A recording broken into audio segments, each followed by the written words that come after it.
2023, Panthers and David Tepper got $650 million from the city of Charlotte for stadium renovation, while Tepper will pay $150 million while being worth $18 billion. Do any of these tickle your fancy, or do you just want to move on?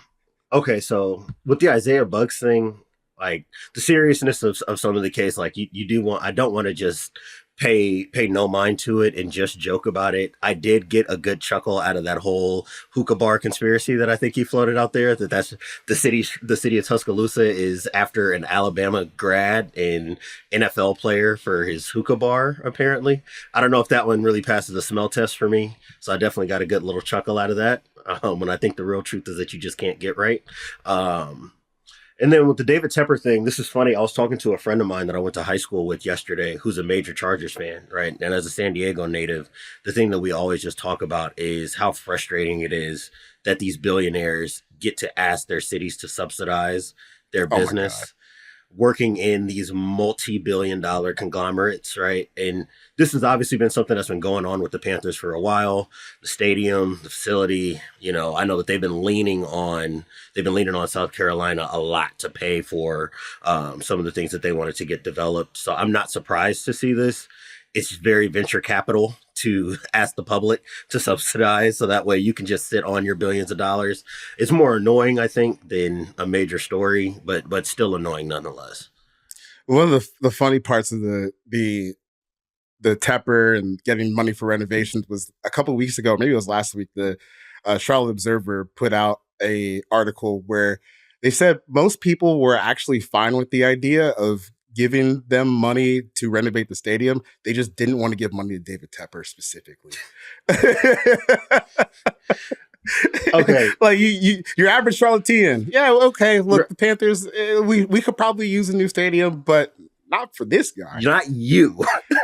Panthers, yes. You, no.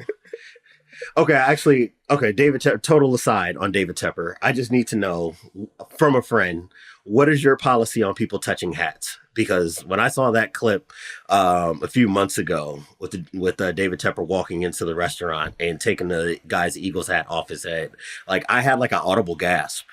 I don't know if this is like a California thing where touching a hat is like grounds for fisticuffs. But I needed to know from somebody who is a Carolinian, what your take is on somebody touching hats. That's, to me, that was like a Two Americas moment more so than anything. Because, bro, I've seen people fight over that. Like, that's what I'm saying. You knock my hat off my head, there might be fighting. There might be something worse than fighting, depending on where you're at. That was pretty bad. Yeah. That's what I'm saying. I'm like, I've seen worse happen to people who accidentally step on shoes. I'm not even talking about like Jordans or expensive designer shoes. Somebody's Chucks have been stepped on and it's turned into an issue. The idea of you invading my space and touching my hat, I think that speaks a lot to why if you live in Charlotte, you probably say anybody can get this money but you, my friend. Yeah. If I got to do it for the Panthers, I'll eat it for the Panthers. I do not want you to feel any level of happiness for this. Yeah, hopefully they get it turned around because the vibes are bad. It also just feels crazy to me, like asking for this money when you have ran that team into the ground over the past couple of years. Right. The audacity is, it's a bit much to me. After you've already demonstrated that you're willing, you clearly have no problem paying coach buyouts.